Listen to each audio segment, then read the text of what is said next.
classical movements and techniques. First is naturalism. 1840s to 1870s France reacted against Romanticism's drama influenced by industrialization and growing focus on working class life. Emphasize depicting everyday people and seen exactly as they are, rejecting idealization or fantasy, valued truth and social realism over beauty. Gustave Courbet's The Stone Breaker in 1849 shows two laborers in rough clothing breaking stone, no dramatic lighting or heroic poses, just unflinching realism of manual work. Second is humanism.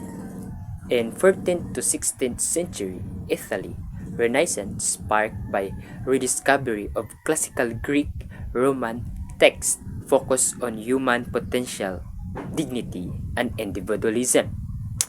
Uh, prioritize human experience and reason over religious dogma. Artists studied anatomy, perspective, and nature to create realistic, human-centered works. Leonardo da Vinci's The Vitruvian Man in 1490 combined scientific anatomy with classical ideals of proportion, celebrating the human body as the perfect rational form. So third is fresco painting. 13th to 16th century, Italy Renaissance developed as a durable technique for decorating church walls, selling enabled large-scale public art.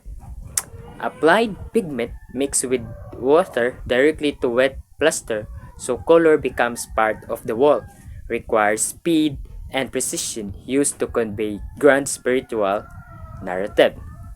Sistine Chapel ceiling in 1508-1512. Michelangelo's Buonarroti frescoes use dynamic poses, perspective, and vivid color to depict biblical stories, showing the technique's ability to create monumental immersive art. Next is tempera painting. 13th to 15th century Italy, late Middle Ages, Renaissance, precursor to oil painting, popular for its durability and bright, flat colors. Pigment mixed with the egg yolk, blender, and applied to wood panels create sharp lines and matte finish used to religious icons and detailed narratives. Sandro Botticelli's The Birth of Venus in 1484 to 1486.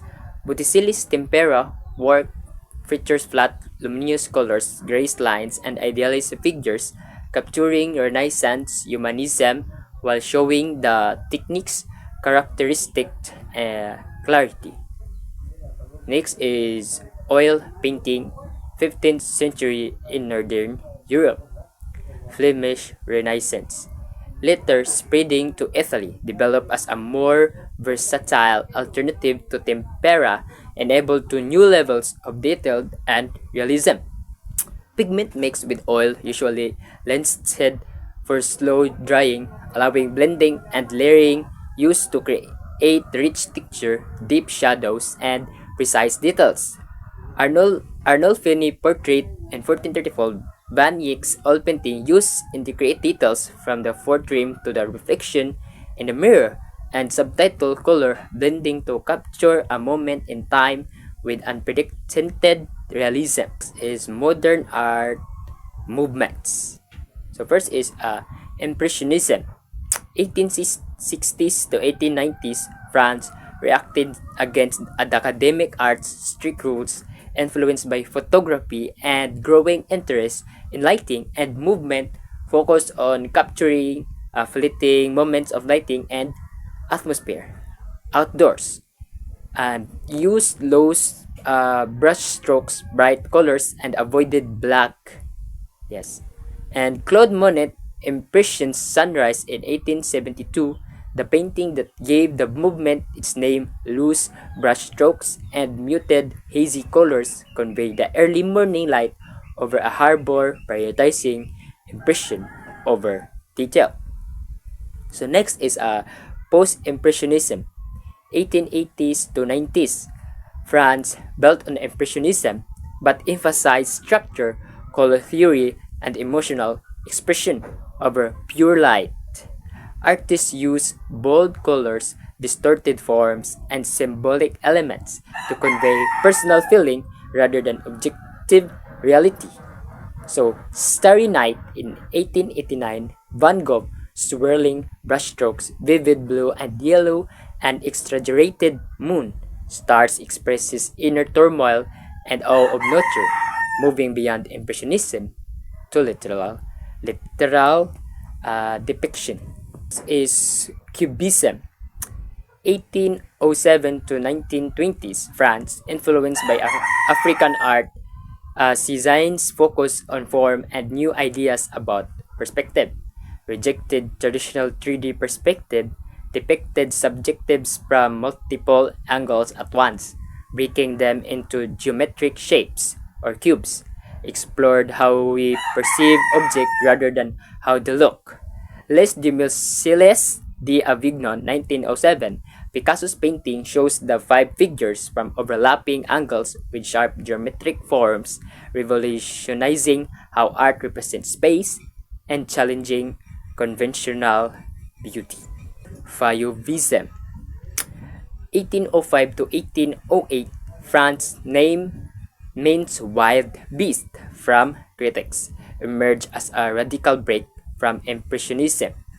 Use arbitrary color, not true to nature, to convey emotion, bold bright hues, and simple forms prioritize feeling over realism.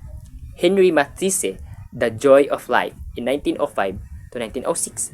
Matisse's painting features vibrant and realistic colors, green skin, purple grass, and fluid lines to express pure happiness and harmony, embracing the Fauvist ideal of color as an emotional tool. The next one is Impressionism. 1905 to 1930s, Germany, Norway, influenced by symbolism and psychological ideas, emerged during a time of social upheaval and anxiety. Distorted forms, harsh color, and dramatic composition to express inner emotions, fears, and social critique focus on subjective experience over objectives reality. Edvard Munch, The Scream, in 1893. Munch's distorted figures, swirling sky, and jarring colors captured existential dread and anxiety, becoming an icon of expressionist emotional intensity. Dadaism, 1960s to 1923. Europe, United States.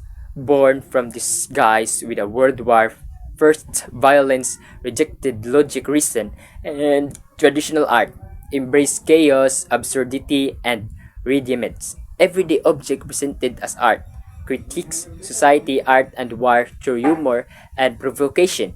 Marcel Duchamp's Fountain in 1970s. Duchamp ready-made an upside-down urinal sign with a pseudonym challenged the very definition of art, asking what makes something art. And next is Surrealism, 1920s to 1950s, Europe and United States.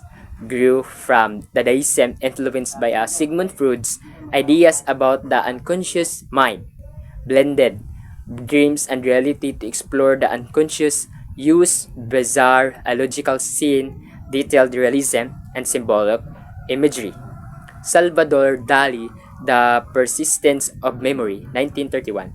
Dali's painting features melting clock in a desert landscape, creating a dreamlike, irrational scene that reflects the unconscious mind, fluid scenes of time.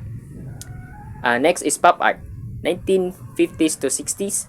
United States and United Kingdom reacted against abstract impressionism influenced by consumer culture, mass media, and popular culture.